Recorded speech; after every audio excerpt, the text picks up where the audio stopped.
How's it going, everybody? Mr. Holton here. That's right, it's time for your monthly community update read-through. Because you see, Larian has graced us with an update about the next upcoming patch. And it's a big one. Okay, so this is the 30th community update, and here we got Photomode, crossplay, and 12 subclasses coming next year. Now this is going to be an interesting read. Like an aged mentor in an inspiring 1980s film montage, we're filled with pride seeing all the mods you've been crafting and using since the release of our official mod tools in September. And just under 3 months, you've uploaded more than 3,000 mods. That's twice as much as I thought there would be. Downloaded over 70 million and created a spell to turn your enemies into cheese. I've seen that one. For those of you who are looking for an introduction to using mods, head over to Larian Channel from Hell, which is their official YouTube channel, where Iofi will break things down and shine a spotlight on a few choice recommendations. While we'll be wrapping up our feature-heavy updates for Baldur's Gate 3 soon, this is not yet the end for our mod tools.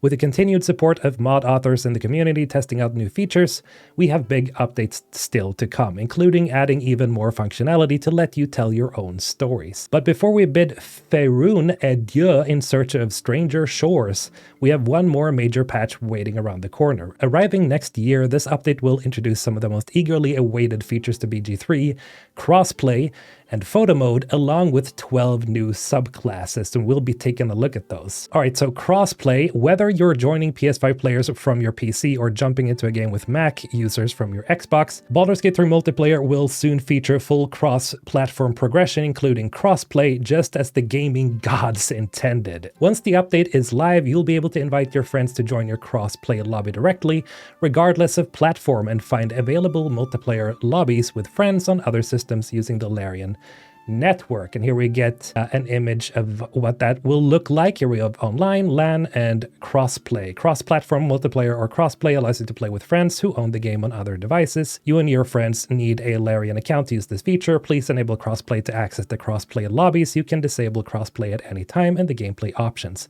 I would have loved this feature if I had any friends. Still, I'm really happy for all of you people who want to game with your buddies on different platforms.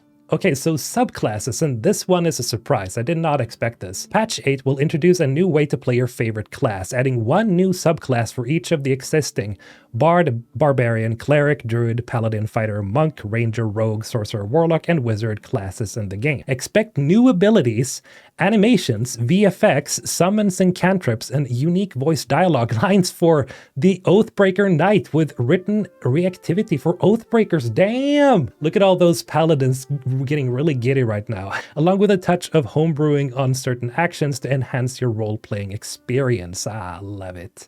Bard, College of Glamour. As a College of Glamour Bard, you'll find that you have the power to heal friends and command enemies in equal measure. God damn, that's cool.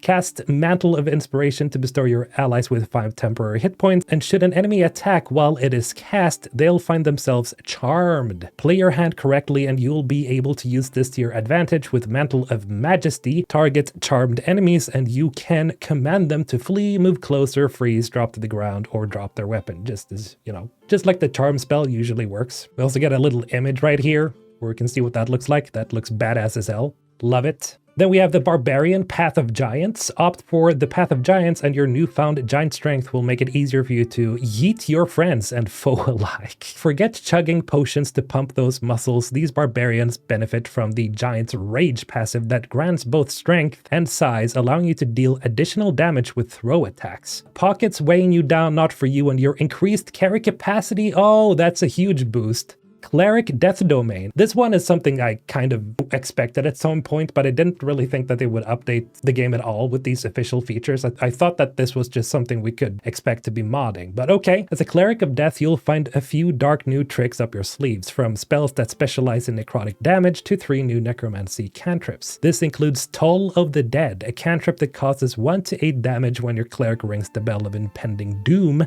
a number that scales if your target has already been damaged. We've also added the homebrewed ability to explode nearby corpses, damaging enemies. God damn. With the Druid Circle of Stars, these druids look to the stars for answers, accessing powers beyond those offered through the classic wild shapes. taking on one of the 3 starry forms for their power. The constellations of the Archer, Chalice, and Dragon. Each one favors a different playstyle and strategy. The Archer deals radiant damage with astral arrows, the life-giving Chalice restoring hit points to you and others nearby, and the Wise Dragon allowing you to deal damage with an added bonus to Constitution rolls. The starry forms offer not just a celestial aesthetic, but practical, powerful options to enhance your role as a healer, fighter, or strategist. Oh, cool. Nice. Okay, so that's a small animation of what that looks like. A little bit of a starry animation right there. That's cute. Paladin, another Paladin, Oath of the Crown. You've been sworn to uphold the principles of law. Stay true to your oath and you'll be rewarded with the power to aid your allies and disrupt your foes. Guide your companions in battle with righteous clarity. Taunt enemies with strategic interrupts and keep your party standing strong with divine allegiance, absorbing their damage while restoring their health. Another huge one, some healing spells I'm seeing here. We're finally getting some more healing focused subclasses. I kind of like that.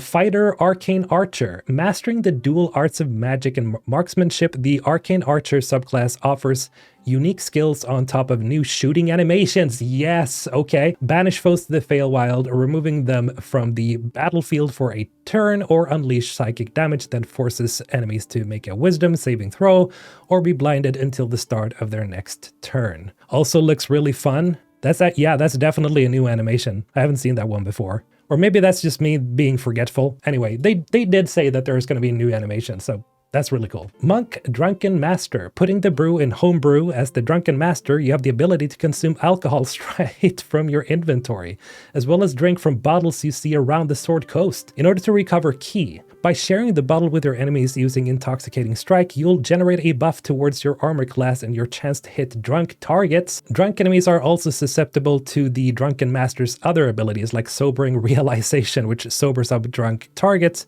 dealing physical and psychic damage. We got the Ranger Swarm Seeker. The Swarm Seeker subclass provides rangers with 3 kinds of deadly swarms to assist them in combat. The Cloud of Jellyfish deals extra lightning damage, potentially shocking your enemy.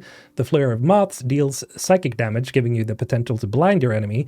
The Legion of Bees, deals piercing damage and forces the enemy to make a strength saving throw or be knocked back 15 feet. Each swarm also has the ability to provide you with teleportation capabilities. What? Okay, that's interesting. Okay, is that the bee attack right there? That's hard to say. It's so blurry. Anyway, then we have the Rogue Swashbuckler. This rogue subclass introduces a range of new actions fit for the piratical life. Is that a word?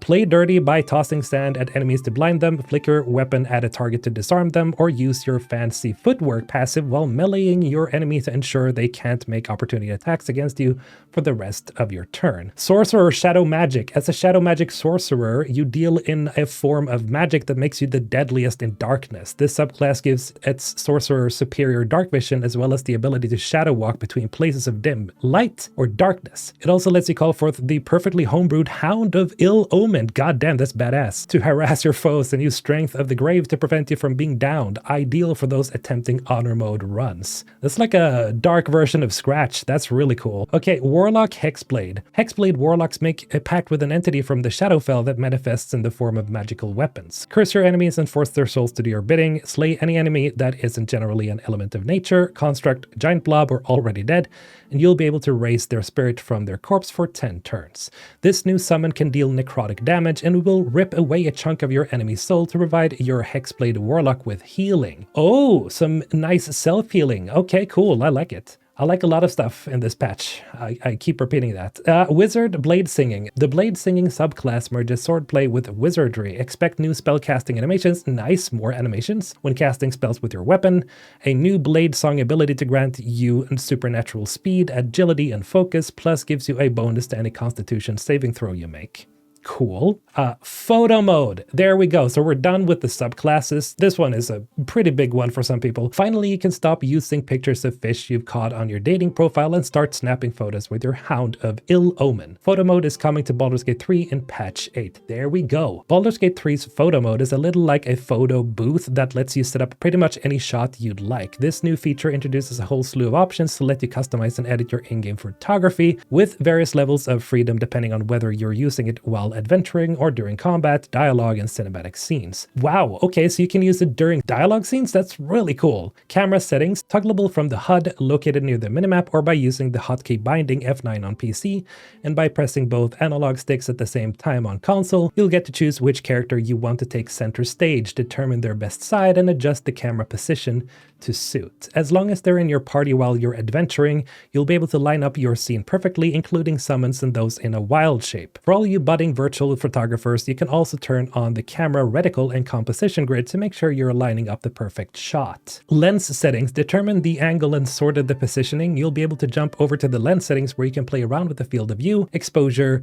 depth of field, and focus. Then we got scene settings. NPC ruining your shot, toggle off either playing party NPC or enemy characters. Now you're ready for your close-up, or if you're feeling creative, set the scene for a full-on Faerun musical. Choose a set facial expression plus a range of over 40 static and animated poses, each with multiple variations to help give you the perfect layout. Get some more examples here. Yeah, that is very much a musical right there. Internal playtesting for patch 8 is already well underway, and we wanted to highlight just a couple of the great shots our playtesters have been grabbing using Photomode and how they've chosen to edit them. Post-processing effects. While you won't be able to adjust your party or play around with the lens and camera settings during cinematic scenes or in dialogues, okay, so you can't really go that deep when you're in dialogue scenes, you'll be able to color grade your shot and experiment with contrast, saturation, highlights, brightness, and vignette. Okay, cool. Nice. Then we got frames. Add flair to your scene with a range of different frames and letterboxing to nail those cinematic shots. Stickers. Choose from over 300 stickers and add up to 30 to your scene, including emojis, icons, blood spatters,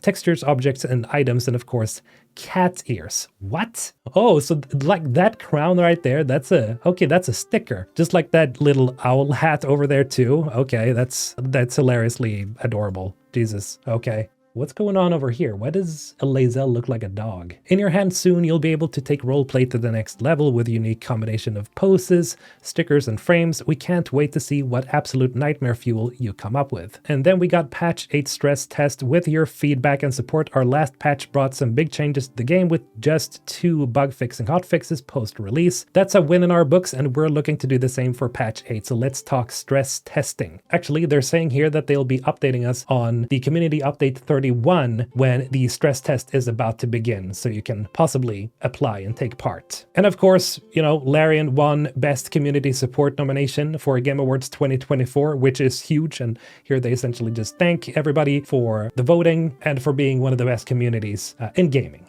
And yes, a very Larian Christmas. Merry Christmas to you, Larian. In any case, this was a huge surprise. I was not expecting to see 12 new subclasses that are like officially added to the game from the devs themselves. I thought that all these, you know, extra content was done by now with the new evil endings. But would you look at that? Now we have yet another reason to replay the game as if the mods weren't enough for that. Anyway, that's all for today. Remember to subscribe to the channel for all your future Larian and Baldur's Gate 3 updates. Thank you to all my wonderful Ensven squad members for supporting the channel. This has been Mr. Holton. I should go.